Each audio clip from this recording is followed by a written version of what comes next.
होखे बूढ़ भगवा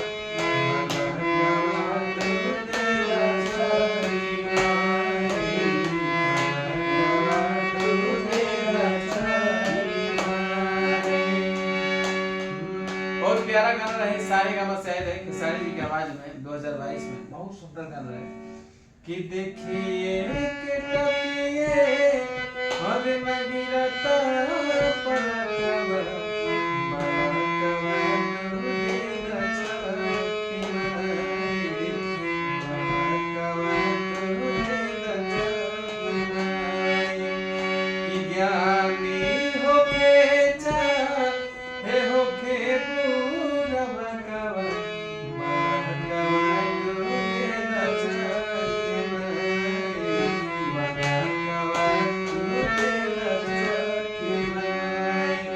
और बहुत रात के वीडियो बनाते हैं सन आज खरना का प्रसाद खाएगा थी बहुत जगह वर नहीं सोनम स्वामी जी तब कैसे थोड़ा सा रात के वीडियो बनाते हैं सनाई छठ के माहौल चलता है वो पारंपरिक गाना करके रह सबके वीडियो के समापन में बहुत प्यारा गाना लगेला जब ये गाना बिना छठ अधूरा लगेला।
चलिए प्रणाम नमस्कार और अच्छा लगा ये वीडियो तो जरूर जय छठी मैया कमेंट में लिखें और काल छठ के पहला अर्घ बा तरह सब चैती छठ के हार्दिक शुभकामना बा नमस्कार प्रणाम और फिर कल छठ घाट से मिलते हैं सब बीच में।